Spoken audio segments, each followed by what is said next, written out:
सैयद वंश के बारे में पढ़ाए थे बाबू। सैयद वंश ने कुछ खास काम नहीं किया। ध्यान से समझिए, हम आपको वंशों का क्रम बताए थे। ये दिल्ली सल्तनत, कौन सा सल्तनत, देखिए ध्यान से, दिल्ली सल्तनत, दिल्ली सल्तनत। दिल्ली सल्तनत में 5 वंशों ने शासन किया। दिल्ली सल्तनत में 5 वंशों ने शासन किया, ठीक है। 5 वंश में कौन कौन से वंश थे? सबसे पहले गुलाम वंश था। आपको पता है गुलाम वंश जो थे भैया, इसको इसलिए कहा गया क्योंकि इसमें ज्यादातर शासक किसी ना किसी के क्या थे, सब गुलाम ही थे सब। दूसरा वंश आया गुलाम वंश के बाद, कौन सा था? खिलजी वंश। खिलजी वंश में, खिलजी जो थी वो खिलजी वंश में मेनली एक जलालुद्दीन, ये अलाउद्दीन खिलजी ने जो बहुत मार धार किया है ससुरा। उसके बाद कौन सा था? तुगलक वंश। तुगलक वंश में सबसे महत्वपूर्ण शासक बता सकते हैं? तुगलक वंश में फिरोज शाह तुगलक, फतुहाते फिरोज शाही, इसने तो अपनी आत्मकथा तक में लिख दिया। फिरोज शाह तुगलक ने क्या लिखा था? अपनी आत्मकथा तक लिखा था। वो अभी साहित्यिक विकास में आगे पढ़ाएंगे। इसके बाद कौन सा वंश था? सैयद वंश। सैयद वंश, सैयद वंश। आप बताइए सैयद वंश के संस्थापक कौन थे? खिज्र खान। लेकिन क्वेश्चन आएगा खिज्र खान किस कहां का सूबेदार था? तो पंजाब का। इसे शासक बनने में मदद किसने किया था? तैमूर लंक ने। तैमूर लंक ने किस वंश का अंत कर दिया था? तो तैमूर लंक ने अंत कर दिया तुगलक वंश का। तैमूर लंक ने किसका अंत कर दिया? तुगलक वंश का। तैमूर किसके शासनकाल में आक्रमण किया था? नसरुद्दीन मसूद शाह के समय। समझ में आ गया कि नहीं? उसका अंत कर दिया था। और नसरुद्दीन मसूद शाह के बारे में क्या कहा जाता है? इसका शासन जो था वो दिल्ली से लेकर पालम तक ही फैला हुआ था, बहुत छोटा तक सिमट गया था। आप में से कितने लोग बता सकते हैं कि सैयद वंश का अंतिम शासक कौन था जिसे बहलोल लोदी ने टपका दिया? सैयद वंश का अंतिम शासक कौन था जिसे बहलोल लोदी ने टपका दिया और लोदी वंश की स्थापना कर दिया? सैयद वंश का अंतिम शासक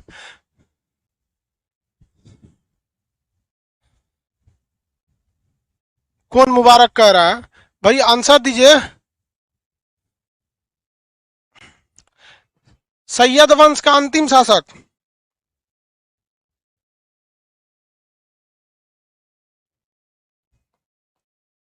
मुबारक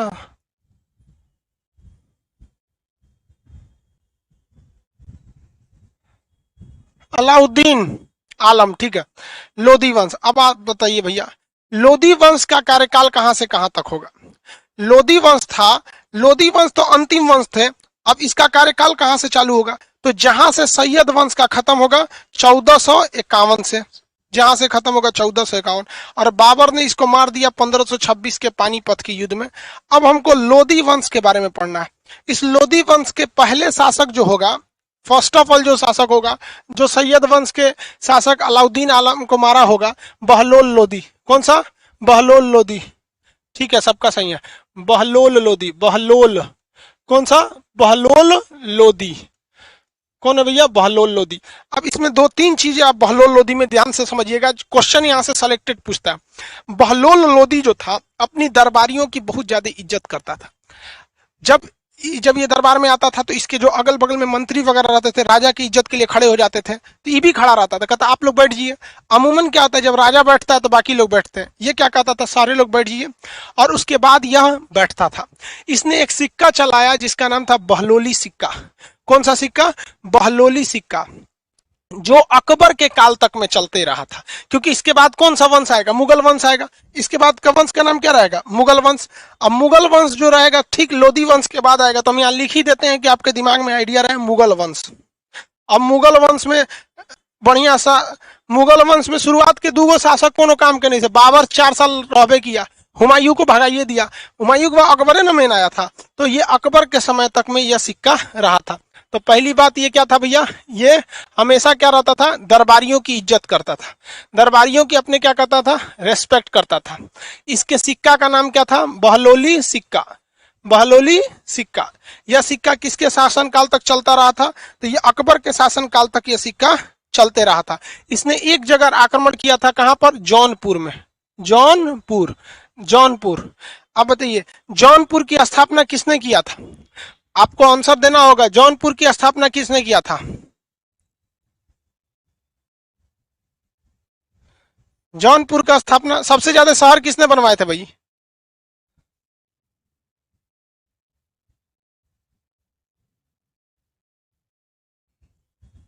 एमबीटी, अरे भैया फिरोज शाह तुगलक।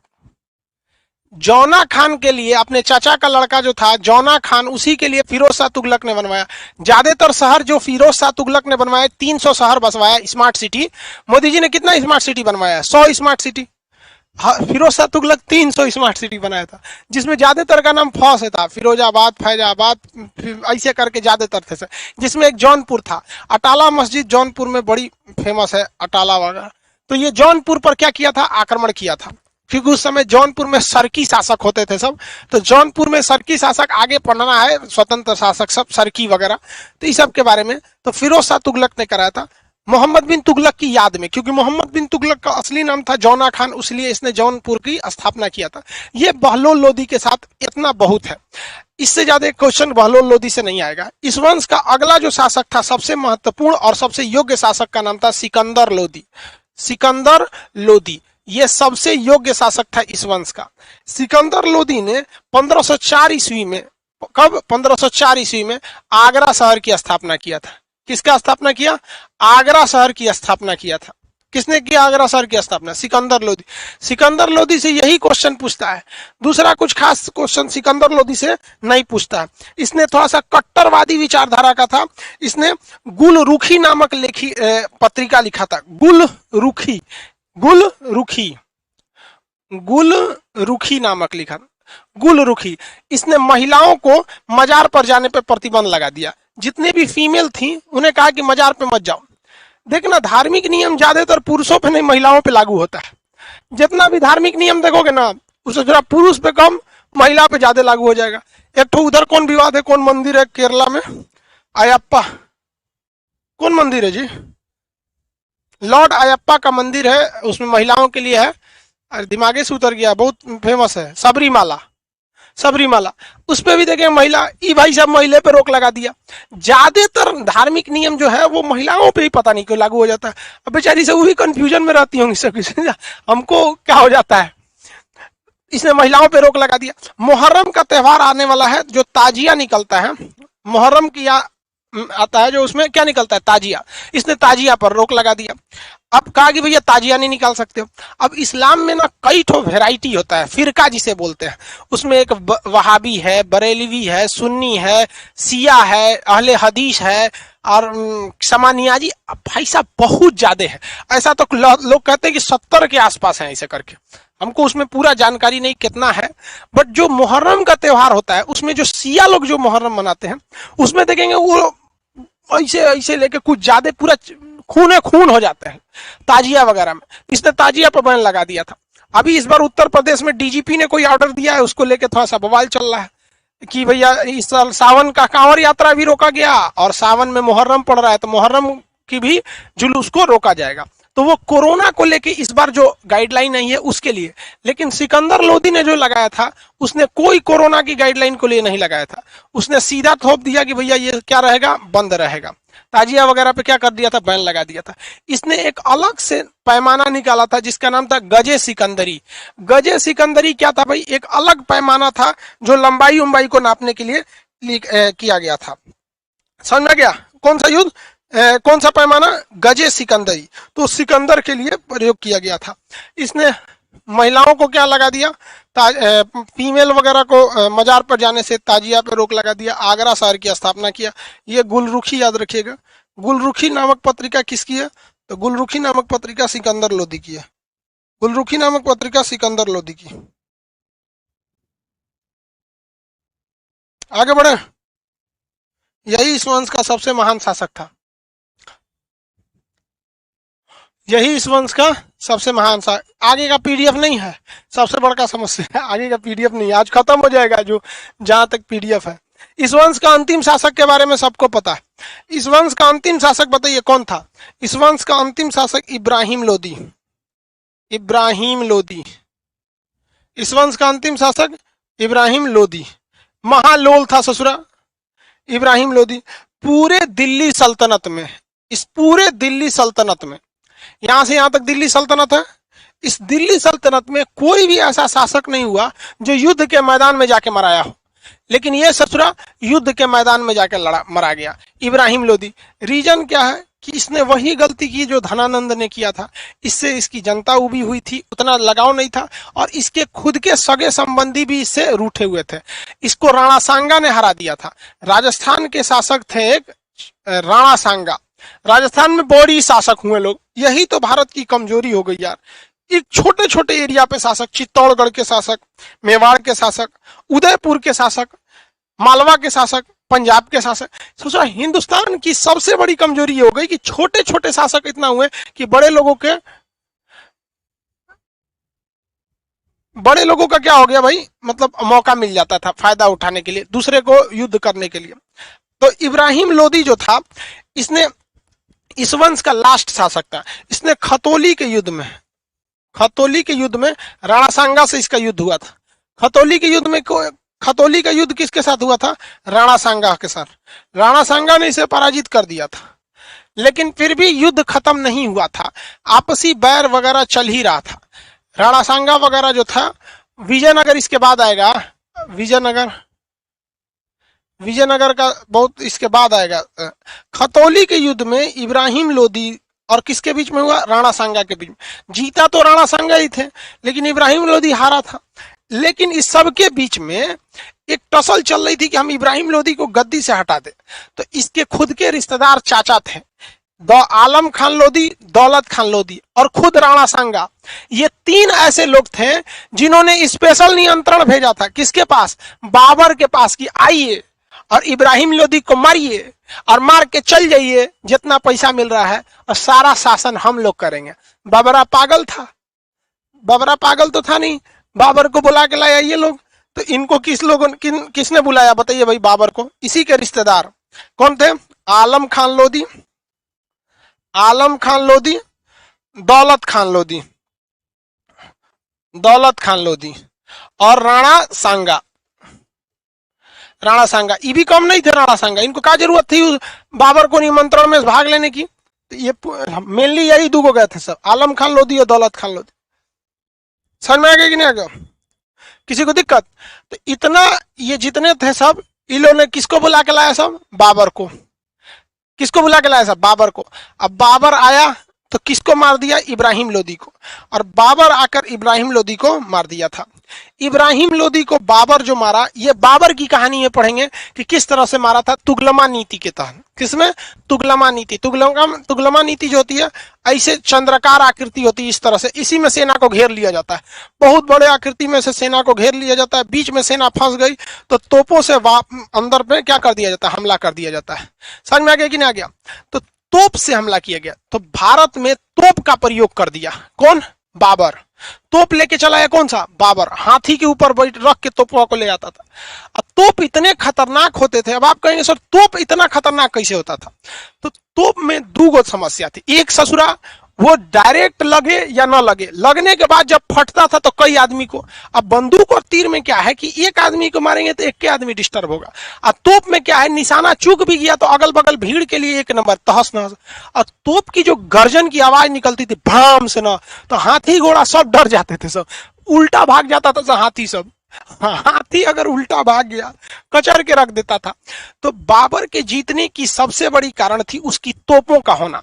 और इब्राहिम लोदी इतना बड़ा लोल था कि बाबर इससे लड़ने चला आया पानीपत के मैदान में, और अभी इसकी तैयारी पूरी नहीं थी। तो पानीपत के युद्ध में तुगलमा नीति का प्रयोग किया, तोपों का प्रयोग किया, और बाबर ने तहस नहस कर दिया इब्राहिम लोदी को। और इब्राहिम लोदी को मारने के बाद बाबर कहा कि अब हम नहीं जाएंगे। तो आलम खान लोदी, दौलत खान लोदी कर रहे वापस जाओ। कहा कि रे लोल कहीं का, नहीं जाएंगे वापस। तो ये जितने थे आलम खान लोदी, दौलत खान लोदी या लोदी वंश, ये मूल रूप से अफगानिस्तान के रहने वाले थे।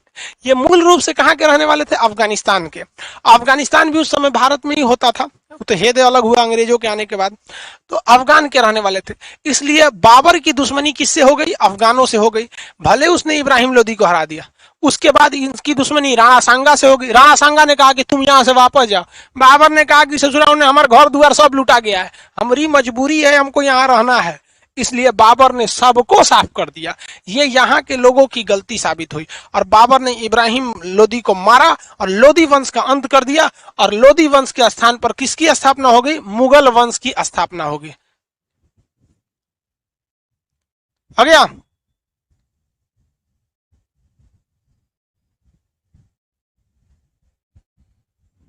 आगे बढ़े सर। सीबीएसई वालों का रिजल्ट आया है वगैरह। अरे छोड़ो यार, सीबीएसई वालों को रिजल्ट आने दो। यहां समझो ना ध्यान से, लोधी वंश। अब इसमें देखिए दो चीज, अगर हम मुगल वंश पे चले जाएंगे, अगर हम डायरेक्ट मुगल वंश को पढ़ने लगेंगे तो समस्या ये हो जाएगी मुगल वंश के पढ़ते वक्त कि जब हम लोग तुगलक वंश पढ़ रहे थे तो इसमें था मोहम्मद बिन तुगलक। इसमें क्या था? मोहम्मद बिन तुगलक। मोहम्मद बिन तुगलक के समय दो राज्य अलग हुए थे, याद कीजिए। एक का नाम था बहमनी, एक का क्या नाम था? बहमनी, और दूसरे का नाम क्या था? विजयनगर। विजयनगर। अब आप बताइए भाई, अगर हम बहमनी विजयनगर इसी में समझा देते तो ये लिंक टूट जाता। और अगर अभी क्या करेंगे, लोदी के बाद अगर मुगल चालू कर देंगे तो मुगलों ने बड़ी ज्यादा काम किया है, इन लोग को पढ़ाने में बड़ी टाइम लग जाएगा। तो इससे बेटर है ना अभी हम ये देख लेते हैं, मुगल को साइड करते हैं कि भैया मुगल को बाद में पढ़ेंगे, पहले इस समय देख लेते हैं कि कौन कौन सा शासन व्यवस्था कैसी थी, इसको निपटा के हम ये विजयनगर और बहमनी पढ़ लेंगे और उसके बाद से हम क्या पढ़ लेंगे? बाबर झाबर के बारे में पढ़ लेंगे, किसी कोई दिक्कत नहीं। चलिए अब हम लोग इसकी स्थापत्य कला के बारे में पढ़ते हैं, सैनिक व्यवस्था के बारे में पढ़ते हैं। किसके? दिल्ली सल्तनत में। तो दिल्ली सल्तनत में कौन कौन सी साहित्यिक व्यवस्था थी, कौन कौन से संगीत थे, कैसे प्रशासनिक व्यवस्था थी, ये सब के बारे में। और ये आपका आखिरी शायद पीडीएफ होगा, इसके बाद आप में पीडीएफ ही नहीं है। इसके बाद पीडीएफ है, इसके बाद आपका पीडीएफ खत्म हो जाएगा, पीडीएफ खत्म हो जाएगा। तो इसके बाद दिल्ली सल्तनत की सांस्कृतिक व्यवस्था। चलिए सांस्कृतिक व्यवस्था के बारे में देखते हैं। पहला है सांस्कृतिक व्यवस्था।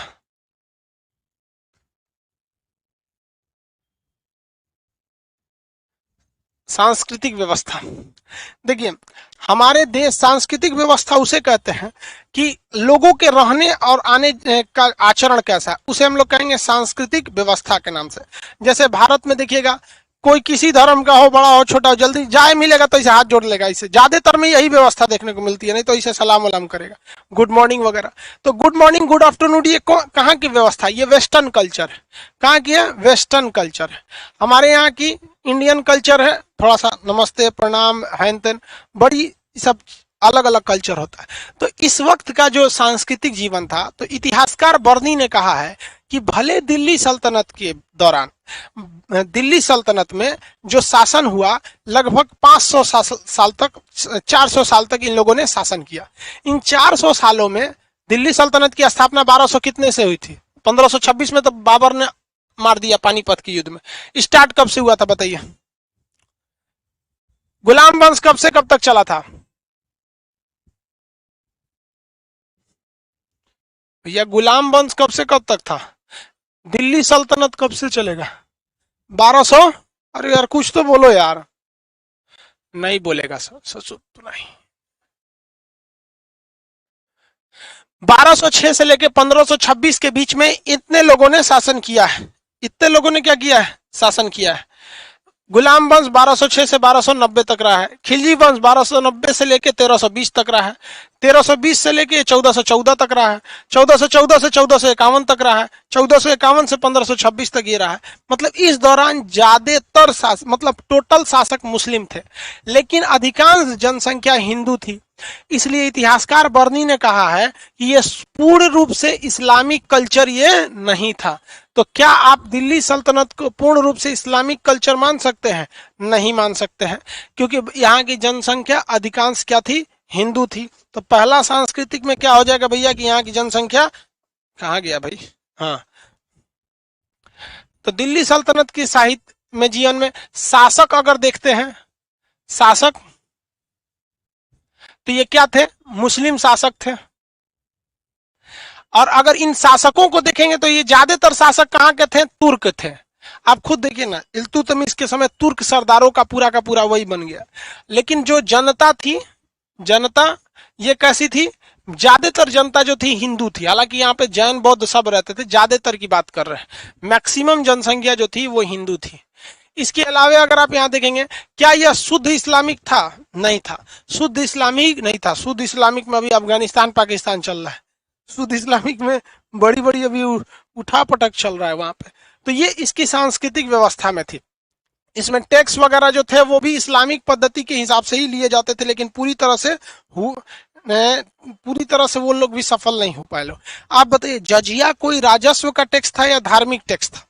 तो जजिया एक धार्मिक टैक्स था, अतः आप इसे पूर्ण राजस्व का दर्जा नहीं दे सकते।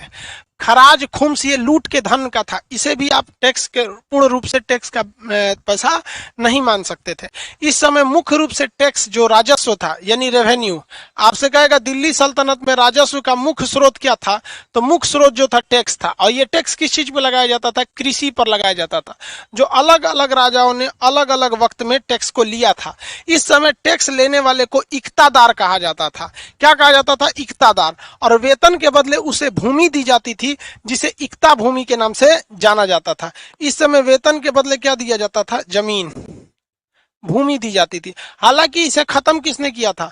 इक्ता व्यवस्था को खत्म किसने किया था? आप बताइए, इक्ता व्यवस्था को खत्म किसने किया? फटाफट बताइए। इक्ता व्यवस्था समाप्त करने वाला शासक?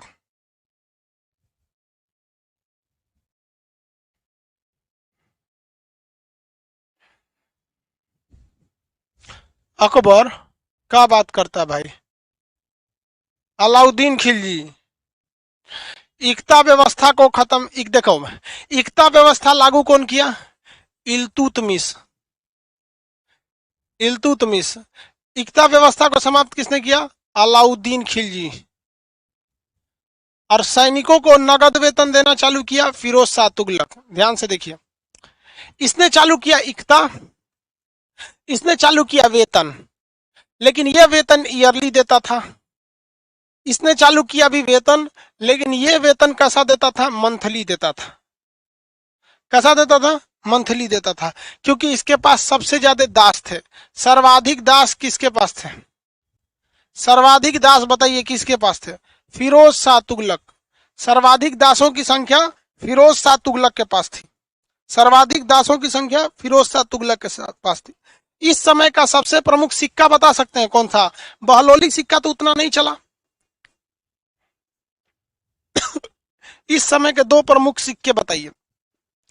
एक था टाका, एक था जीतल। जीतल, आप बताइए इन दोनों सिक्कों को चालू किसने किया था? टाका तथा जीतल को चालू किसने किया था? फटाफट बताएंगे ना।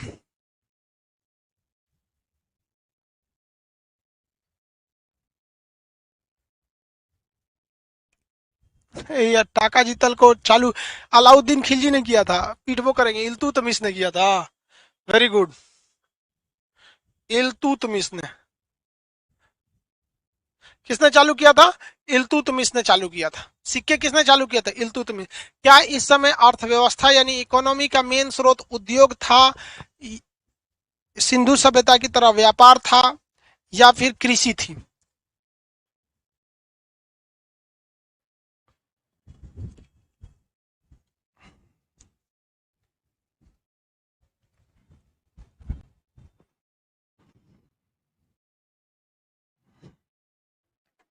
क्या था भैया? कृषि थी।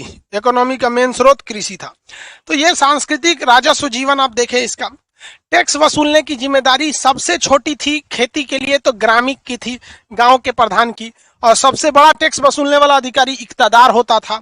इक्तादार टैक्स लेके आता था, बदले में इसे भी कुछ जमीन दी जाती थी इक्तादार वगैरह को। इसमें अब थोड़ा सा इस दिल्ली सल्तनत के काल का हम लोग थोड़ा सा साहित्यिक यानी बिल्डिंग स्थापत्य कला को देख लेते हैं, बिल्डिंग वगैरह को। साहित्य जीवन भी देखेंगे, फिर स्थापत्य कला को देखेंगे। दूसरा देखते हैं स्थापत्य कला।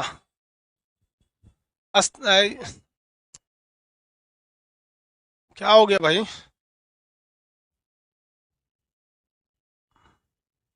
स्थापत्य कला। स्थापत्य कला को हम लोग क्या कहते हैं? वास्तुकला, या इसे भवन कहते हैं, भवन। बताइए, दिल्ली सल्तनत के आने से गुंबद नुमा आकृति बनने लगी। गुंबद गुंबद वगैरह चालू हुआ था। मकबरा निर्माण चालू हुआ। मकबरा मकबरा और ये अष्टभुजी मकबरा होता था। अष्टभुजी 8 कोण वाले मकबरा खूब सुंदर बनाता था। कितने लोग बता सकते हैं शुद्ध इस्लामिक पद्धति का मकबरा दिल्ली सल्तनत के किस शासक ने बनवाया था? मकबरा ठीक लिखा है जी। गुंबद बना था, ऊपर नहीं देखते मस्जिद वगैरह कैसे गुंबद बन जाता है। इस्लामिक पद्धति का मकबरा किसने बनवाया था? नहीं बताएगा लोग तो दिक्कत होगा। मकबरा को सबसे पहले शुद्ध इस्लामिक पद्धति से किसने बनवाया था?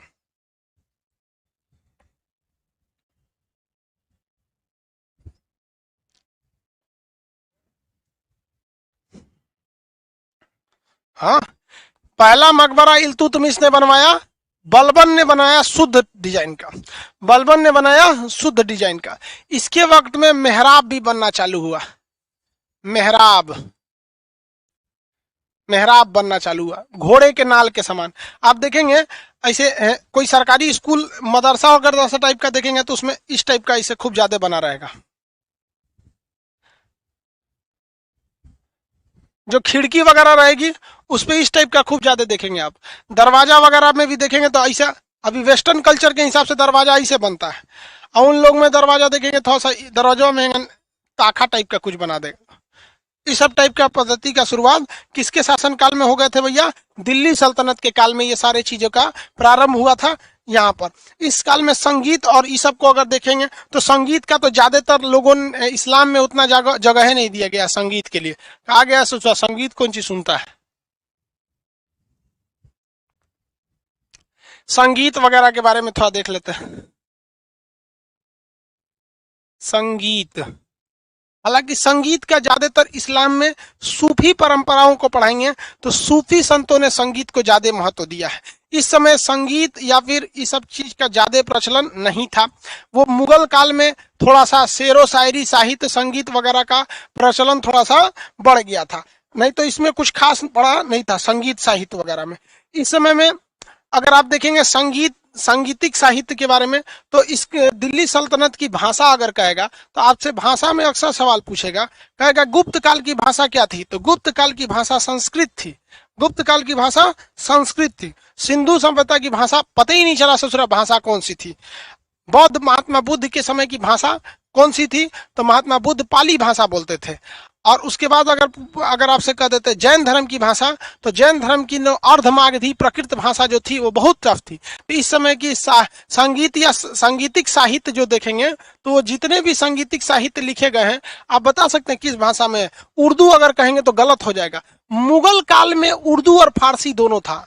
मुगल काल में उर्दू और फारसी दोनों था। इनके काल में ज्यादातर भाषा जो थी वो किसकी थी? फारसी थी। कौन सी थी? फारसी।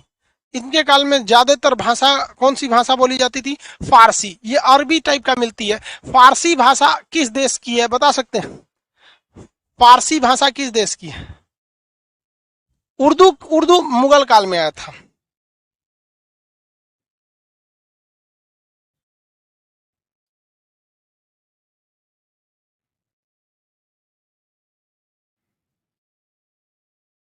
फारस की है। फारस का अभी का नाम क्या है? ईरान। फारस का अभी का नाम है ईरान। फारस की थी, वेरी गुड। अभी उसका नाम क्या है? ईरान। ईरान के नीचे की खाई कौन सी है? ईरान के नीचे की खाई फारस की खाई है। इस समय सबसे प्रमुख साहित्यकार थे अमीर खुसरो। अमीर खुसरो। अमीर खुसरो। इस अमीर खुसरो से कई सवाल पूछते हैं भाई साहब। दिल्ली सल्तनत के में कई सवाल पूछे जाते हैं अमीर खुसरो से। पहला कि भैया ये इनका बहुत राजाओं के दरबार में रहे। ये बलबन से शुरू करके मोहम्मद बिन तुगलक के शासनकाल तक ये रहे। मोहम्मद बिन तुगलक के शासनकाल में इन्होंने दिल्ली सल्तनत को बहुत ही गहराई से देखा है, क्योंकि इन्होंने 7 राजाओं तक में संरक्षण प्राप्त किया है। 5 वंश में से 7 राजाओं के यहाँ इनको क्या मिला है? संरक्षण प्राप्त हुआ है। इसलिए इन्हें दिल्ली सल्तनत का बहुत ही बारीकी से नॉलेज है, किस राजा ने क्या किया। दिल्ली सल्तनत के बारे में इन्होंने एक किताब लिखा है जिसका नाम है तारीख ए दिल्ली। दिल्ली सल्तनत के बारे में इनको पूरा सल्तनत के काल में बहुत ही ज्यादा गहन जानकारी है, इसलिए इन्हें तारीख ए दिल्ली लिखा है। और इनको तोताई हिंद के नाम से जानते हैं। ये किसके शिष्य थे, तो ये हम सूफी संत जब पढ़ाएंगे तो आपको बताएंगे। आपको इतना तो नॉलेज पहले से होना चाहिए कि अमीर खुसरो और किस सूफी संत का मकबरा एक पास है। इन्हें तोताई हिंद कहते हैं, तोता ए हिंद। हिंद ये किसके शिष्य थे, तो निजामुद्दीन औलिया। निजामुद्दीन औलिया।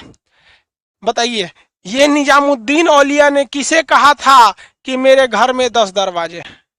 निजामुद्दीन औलिया ने किन्हें कहा था कि मेरे घर में 10 दरवाजे हैं।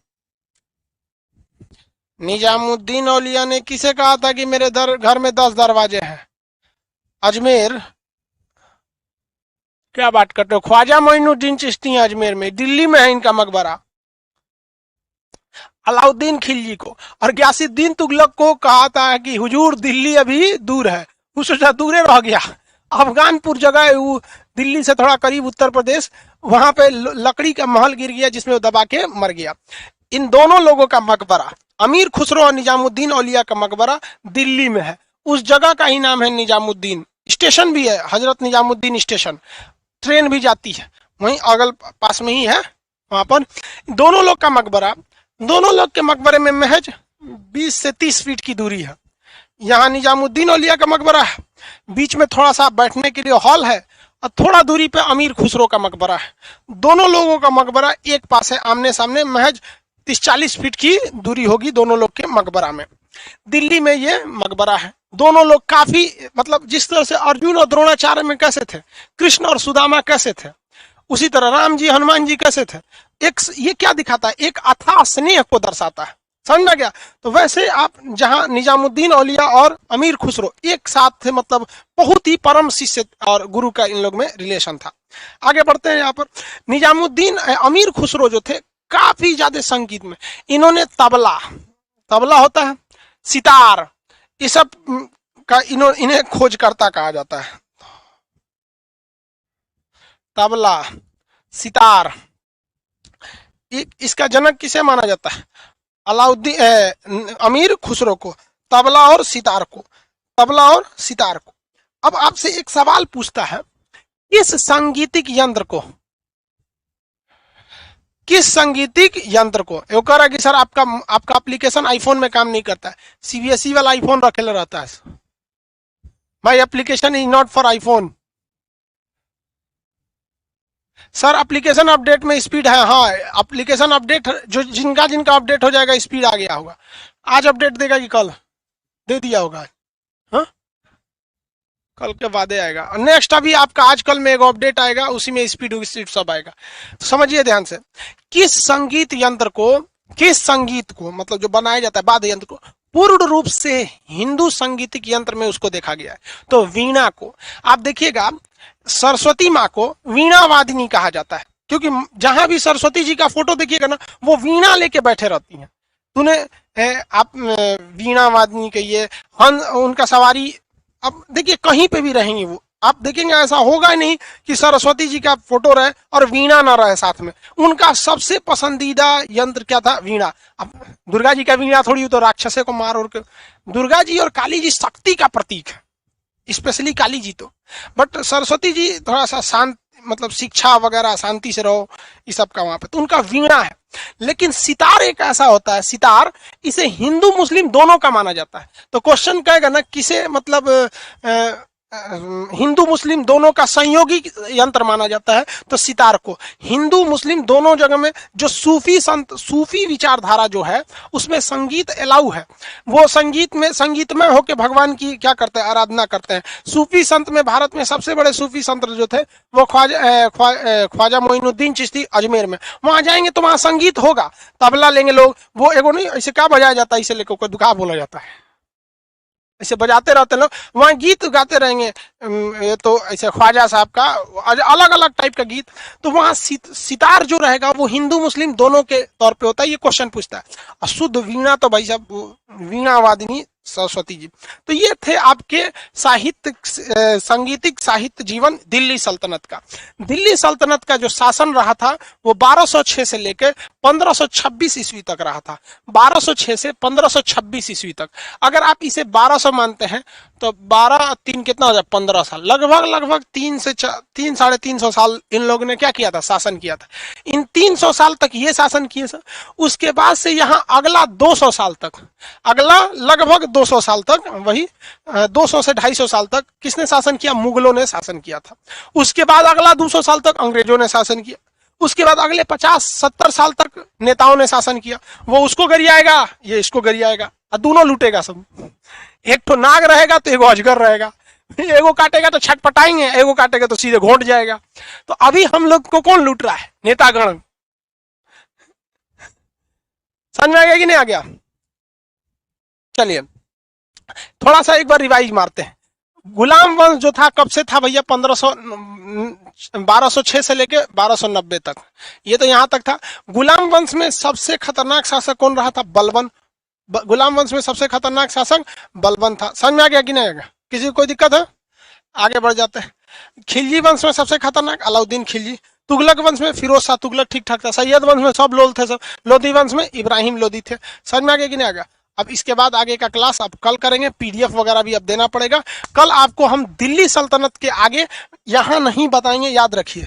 अगर हम इसके बाद गलती से भी मुगल वंश पढ़ा दिए, हालांकि पढ़ाना चाहिए कौन सा वंश, मुगल वंश। कौन सा वंश, मुगल वंश। तो अगर गलती से भी मुगल वंश पढ़ाएंगे तो ये मोहम्मद बिन तुगलक के समय जो बहमनी टूटा, जो विजयनगर टूटा, ये छूट जाएगा। बहमनी टूटा, विजयनगर टूटा, ये सब के सब क्या हो जाएंगे, टूट जाएंगे। समझ में गया?